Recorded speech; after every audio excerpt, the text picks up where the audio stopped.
That's a wet quad. How's it going, guys? So, your quad, drone, or some other fancy electronics is just fall into the sea. What should you do? So this is something I had to find out the other day, because this little bad boy basically fell into it didn't completely submerge, but it fell into a rock pool, basically. And so it was the sea had drained out, and it was a really hot day. And so this salty water was left in a little sort of a shallow puddle, and that was slowly evaporating. So this fell into basically very, very salty water. Like I said, not completely submerged, but it basically went belly down, and it pretty much covered all of the electronics. The battery was kind of like sticking out the top.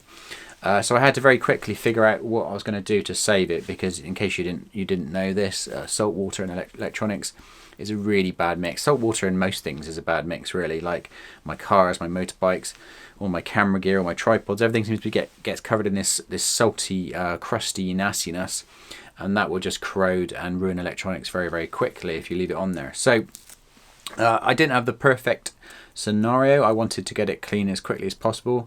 It was a really hot day, and I had no water on me, no drinking water or anything. So by the time I got home, it was quite crusty and white looking, and just generally looking like it was about to eat itself. So I looked online, started doing my research, and apparently distilled water is the best sort of first step to get in there and cleaning. I didn't have any of that handy. I just wanted to start getting the salt off, so I boiled the kettle and I just used warm water. So I disassembled the quad entirely, pulled it all apart. I didn't desolder it, but I just pulled all the connectors apart and pulled all the layers out, pulled all the boards out, and laid it all out so I could get access to everything. And I brought a clean, soft bristled paintbrush and a soft bristled toothbrush, and basically went to work cleaning away with basically warm water, clean warm water. It was just tap water. Like I said, in an ideal world you would use distilled water, but I just wanted to get working on it, straight away, and get the salt off of it as soon as possible. Then once that was done, I left it near a radiator, a little bit hair dryer blowing into like the cracks and crevices to blast the water out of the connectors and things like that, where water was just sort of like sitting and it wasn't really drying. So a little bit of blasting with that, a little bit of paper towel, got most of it off, waited it until it looked completely dry. It was about a day and a half. And in that time I'd already ordered some of this stuff. So this is isopropyl alcohol. I think any alcohol that's over 90% sort of proof should be fine. So not like vodka or something. Like vodka's probably like good vodka's like 40% or something. So you do need like proper alcohol. This is 99.9, so this is like pretty much pure alcohol. So then I did the same thing with that. Like I said, everything was all just disassembled and laid out. Used the soft bristles, getting down, really flushing everything right out, right down inside the motors, right into the boards, inside the connectors, just absolutely flushing it out everywhere. Good old scrub with a toothbrush, try to get any of the crusty white, salty residue off of it.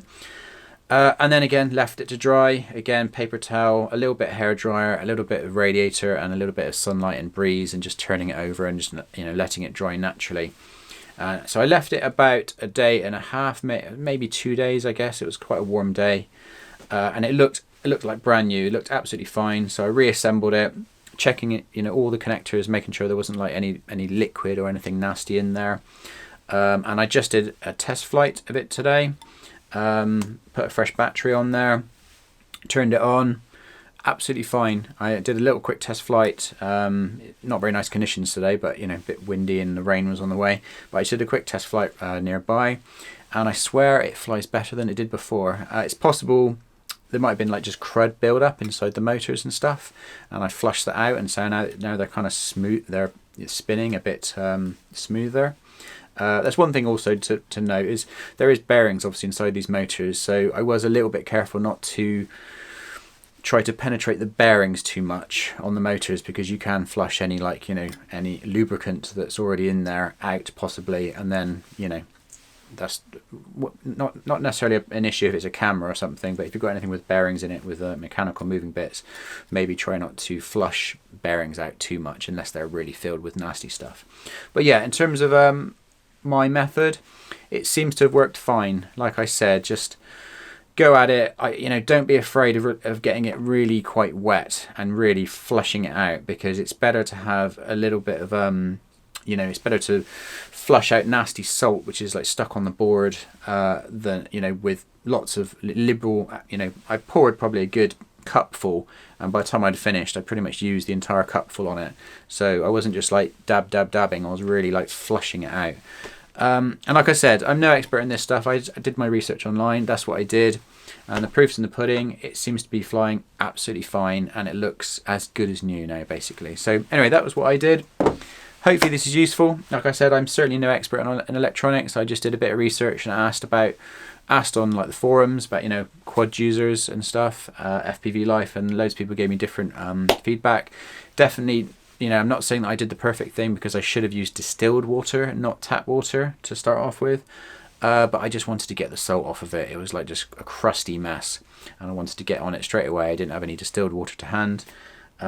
So I just boiled the kettle and used tap water to start with, but then at least I went over it again with the isopropyl, so that should hopefully flush any contaminants that the standard tap water's got fluoride in it and various other things, and some of that stuff may or may not be good for electronics, so it's best to flush it.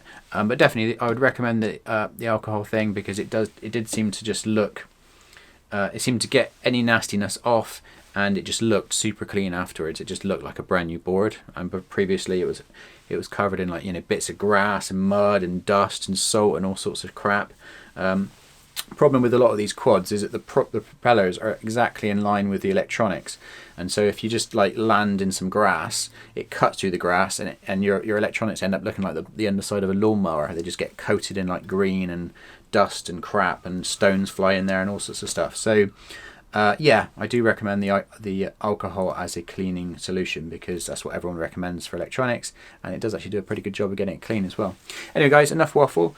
I thought that might have been useful for anyone else who has had a similar situation to me, where your lovely, you know, pride and joy has fallen into the sea, and you just think, oh well, that's toast. Not necessarily. Give it a good old clean, get some of that on it, get the bristles in there, and hopefully it might be fine. Anyway, hope that's useful. I'll catch you guys later.